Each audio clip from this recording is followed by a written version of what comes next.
ज्ञान की मुरली सुनते रहे तो समझो जैसे आपने यहाँ स्कूल में झाड़ू लगा दी है ना, तो ऐसे बुद्धि पे भी फालतू की बातों के झाड़ू लग जाए। ज्ञान भोजन भी है, जितना जितना हम ज्ञान सुनते जाएंगे उतना आत्मा शक्तिशाली बनती जाएगी, और जितना शक्तिशाली आत्मा बनेगी उतना कई अनेक बीमारियों का, बीमारी मतलब बुराइयों का सहज ही सामना कर सकेगी। जितना आप शिव बाबा की याद में रहते हैं, बहुत सारी चीजें ऐसी हैं कि आपको पता नहीं है, लेकिन उनको पता है तो वो रखवाली अपने आप कर लेते हैं। भाई जी जब अपना अनुभव सुना रहे थे तो मैं पीछे बैठी थी, मुझे अपना भी याद आ रहा था। एक बार की बात है, 20 वर्ष पुरानी घटना सुना रही हूँ मैं आपको। फलादो में नई नई आई थी, तो कहीं से हम आए थे ऐसे क्लास करा के, बहुत तेज बुखार चढ़ गया। उससे पहले हमने गेहूं धुलाई किया था जल्दबाजी में कि बाकी शाम को देख लेंगे, थोड़ा सा कर दिया बाकी छोड़ दिया। टाइम हो गया था जाने का। आए तो आते आते बुखार चढ़ गया। सोचा अभी ये थोड़ी देर में उठ जाऊंगी, फिर कर लूंगी, संगवा दूंगी उसको, लेकिन इतना भयंकर बुखार चढ़ा कि होश नहीं रहा। अंधेरा हो गया। जब आँख खुली तो थकान भी चढ़ी हुई थी, अकेली भी थी। वैसे शिव बाबा तो थे साथ, लेकिन वैसे अकेली थी। हिम्मत नहीं पड़ी, छोड़ दिया। गेहूं थोड़ा सा खराब था, तो कुछ तो धुल चुका था उसमें, कुछ बाकी रखा था छत पे। ऐसे थोड़ी सुरसलियां थी उसमें, हल्का मोटा मोटा ऐसे से कर दिया था, पतला नहीं बिछाया था। रात को बहुत भयंकर बारिश आई, फिर दोबारा आँख खुल गई मेरी, ये क्या हो गया? तो मुझे गेहूं याद आया। अरे छत पे तो गेहूं फैला पड़ा है, शिव बाबा अब क्या होगा? बुखार नहीं था उस समय, रात को ठीक हो गया था अपने आप ही। कर क्या सकते हैं इतनी बारिश में? बाबा को याद करके थोड़ी देर झुक के आने लगे, बैठे बैठे लुढ़क गई पीछे को। फिर 4 बजे आँख खुली सीधा। 4 बजे देखा उठ के, कोई बारिश नहीं थी, अंधेरा ही था। 4 बजे फिर शिव बाबा के साथ गेहूं याद आ गए। फिर बात याद आई, बच्ची अब देख के क्या करेगी, अब तो जो होना होगा हो गया, वो तो तड़ाके की बारिश में पतलाने से बह गया होगा। फिर हम योग करके अपना साफ सफाई करके क्लास कराने के बाद फिर छत पे गए देखने, अब देखें क्या होता है। वहां जब मैं पहुंची तो बिल्कुल आश्चर्य ऐसा लगा कि ये क्या हो गया। जो गेहूं हमने फैला रखा था ना, उसमें जितना भी वो छोटा वाला गेहूं था ना खराब, सारा धुल के पतलाने की तरफ चला गया। और जिसमें हीरा जैसा दाना था प्योर बढ़िया, वो बिल्कुल ऐसे कैसे ही पड़े। तो किसकी कमाल थी ये? बारिश में सारा बह सकता था ना, खराब खराब मुझे दिखाई दे रहा, पतलाने के पास इकट्ठा था वो सारा, उसका चंदा भी, उसका वो तिनके से भी घुस के, और खराब जो गेहूं था वो भी। तो बाबा अपने बच्चों की इस तरह से मदद करता है।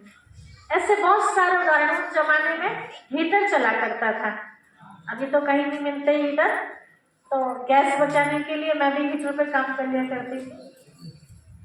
तो हमारे यहाँ शिव बाबा के घर में बृहस्पतिवार को भोग लगाया जाता है।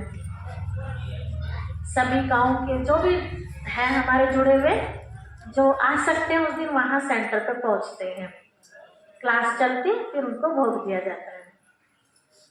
तो कोई गांव से आई माता, या हम कहीं गांव में क्लास कराने गए, तो किसी ने दूध दे दिया कि बहन जी हमारी गाय ने दूध दिया है, हमारी भैंस ने, हमारी इच्छा है कि आप दूध पीजिए।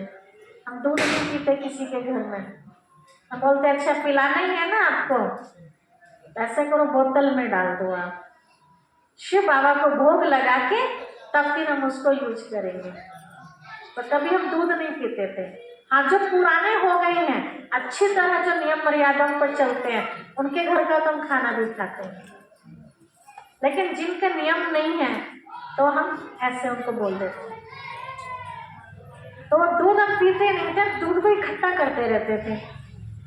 तो हमारे पास फ्रिज भी नहीं था उस समय, और दूध मुझे जोड़ना है बृहस्पतिवार तक कि बाबा को भोग लगाना है, पैसे भी बचाने हैं, कम खर्चे में ही सारे काम करने हैं। तो वो दूध को मैं ऐसे तो वो जुड़ता नहीं था, तो उसका मावे का रूप कर लेते थे हम कि पेड़ा बना देंगे या गाजर का हलवा आदि। तो हीटर पे रखा और दिन भर के थके हारे तो बैठे बैठे क्या होगा, झुटके ही आएंगे ना। तो अभी देखा, अभी तो खटके लग रहे, बहुत टाइम लगेगा, चलो 5 मिनट के लिए कमर सीधी कर लेते हैं। गई कमर सीधी करने, पलंग पे लेट के आंख लग गई। अब पता चलता है कब खुलेगी आंख? नहीं पता चलता है ना। तो कितनी बार ऐसा हुआ मैं आपको बता नहीं सकती। अपने आप मावा जैसे तैयार हो गया, हीटर अपने आप बंद हो गया, या तो उसकी गूंज वो हो गई नीचे से, या लाइट भाग गई। और एक बात तो इतना आश्चर्य वाली बात है, मुझे ये समझ में नहीं आता वो हुआ कैसे, मैं खुद भी डर गई। बहुत सारा मावा था और शायद 18 जनवरी थी, बहुत सारा हलवा बनना था, बड़ी कढ़ाई भर के, बड़ी कढ़ाई में ही मावा फूक रहा था। भाई बहन इतने प्यार से दूध लेके आए कि दीदी गाजर का हलवा बनाएंगे भोग में। मैं कहा ठीक है। मावा नहीं लाया कोई भी, दूध ला के रख दिया सेंटर पे। मैं कहा ठीक है भाई, निकाल लेंगे रात भर में। वही कंडीशन थकान की, उसको भी मैं ऐसे लेट गई बाबा से कह के, बाबा देखो मैं तो थकी हुई हूँ, अब मेरे बस की बैठना नहीं। शरीर की एक लिमिट होती है ना, कहाँ तक आप उससे काम लोगे। लेट गई जाके, तो वो मावा तैयार हो गया, तो चटकने मोटी होती है ना ईंट की, उसके चटकने की आवाज दबाने की आई मुझे, खटक से ऐसे मेरी एकदम से आंख खुली, और सचमुच चटकनी दबी थी। ऑन की वो ऑफ हो गई, ऐसे थी ना ऊपर, ऐसे हो गई। मैंने सोचा आज तो कोई आ गया, क्योंकि हमारी छत ना हलाल, कभी आप सेंटर पे जाएंगे तो बाहर से खुली हुई है, खंभे में से भी कोई आ सकता है चढ़ के। आज तो कोई गड़बड़ हो गई, आज तो कोई आगे दिखे। बड़े डरते डरते डरते झांक के देखा कोई है तो नहीं बाहर। हिम्मत करके थोड़ा सा वो बाहर निकली, अंदर से ऐसे हो रहा, बाबा को भी याद कर रही, लेकिन देखना भी था। तो देखा रसोई बाहर से बंद, अगर कोई आता तो बाहर से थोड़ी ना बंद करता। तो थोड़ा सा मुझे होश आया कि इसका मतलब कोई नहीं है। रसोई मैंने खोली, बराबर में था, इधर रसोई इधर कमरा, बाहर से खुली छत, खोल के देखा चटकन सचमुच बंद। अब ये कैसे हुआ मुझे नहीं पता, कोई फरिश्ता आया उसे बंद करने, क्या हुआ मुझे आज तक पता नहीं चला। तो बाबा कई बार ऐसे करता है, पता है ना कि सबकी भावनाओं का इकट्ठा ये दूध आया हुआ है भोग लगाने के लिए। तो मेरी चिंता नहीं थी शिव बाबा को, किसकी चिंता थी? जिन्होंने वो भावना से भोग लगाना था, नुकसान नहीं होने देना। तो ये कब होता है? जब आपको संपूर्ण विश्वास होता है कि बाबा मेरे साथ है। जब हमारा संबंध होता है ना किसी से, तो कोई भी काम के लिए हम हिचकते हैं क्या कहते हुए हमसे? नहीं हिचकते ना, बेधड़क होके कह देते हैं कि अभी मैं ये काम कर रही हूँ, आप जरा उसको देख लेना। तो हमने बहुत बार ऐसा, हमारे भाई मोटरसाइकिल चलाते हैं, भाई जी चलाते हैं, हमारे पिताजी भी स्कूटी चलाते हैं, पहले ही बोल देते हैं आके बैठ जाओ, हमें नहीं पता, हमें वहां तक पहुंचा देना अधिकार से। और होता है ऐसा, कैसे मंजिल पार हो जाती है, कोई दुर्घटना भी नहीं होती है। नहीं तो कितनी दुर्घटनाएं सुनते रहते हैं हम आए दिन। लेकिन जो बाबा को अपने साथ गाड़ी में बैठा लेता है उसका कुछ नहीं होता। बहुत बार ऐसा हुआ, बाल बाल बच गए, बाद में लगा उनको बाबा को और भी हमसे कुछ सेवा लेनी है और संदेश फैलवाना है, शायद बाबा ने हमें इसीलिए बचा दिया। बहुत सारी घटनाएं ऐसी है, एक्सीडेंट की, एक खरोच तक नहीं है और लोगों को नुकसान हो गया। हमें भी हो सकता था ना, लेकिन नहीं। तो कहावत है ना, जाको राखो साइया मार सके ना कोई। शैतान कितना भी हमें नुकसान पहुंचाने की कोशिश करेगा, लेकिन अगर बाबा मेरे साथ है तो वो नुकसान पहुंचा सकता है? हमें पहुंचा ही नहीं सकता। तो जब हमारे साथ इतना बाबा का अनुभव है तो आप सब नहीं कर सकते क्या? भक्ति मार्ग में भी मानते हैं इस बात को। लोगों ने लड्डू गोपाल जी अपने घर में रखे हुए, उनको विश्वास है कि जब तक गोपाल जी हमारे साथ है किसी की हिम्मत नहीं कोई हमारा कुछ कर सके। और शिव बाबा तो गोपाल जी के भी बाप है, तो उसके होते हुए भला कोई और नुकसान कैसे पहुंचा सकता है?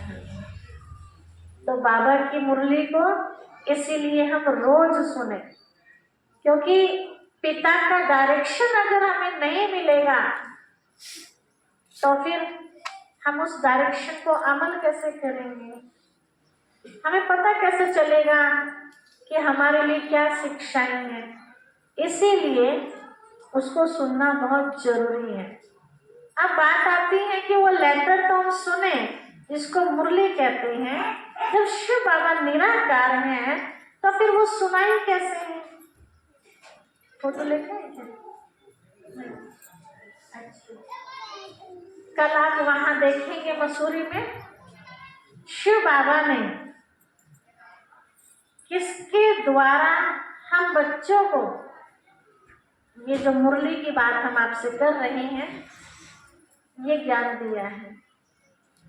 थोड़ी सी कहानी उनकी सुनाते हैं, कौन थे वो, ये जानना बहुत जरूरी है। सन 1937 की बात है, जब शिव बाबा आए थे। तो ये कौन थे जिनके तन में आए थे? ये एक बालक ब्राह्मण परिवार में जन्म लिया था 1876 में, हैदराबाद से कराची में, ब्राह्मण परिवार के। ये देवता ज्यादातर ब्राह्मणों के घर ही क्यों पैदा होते हैं जी?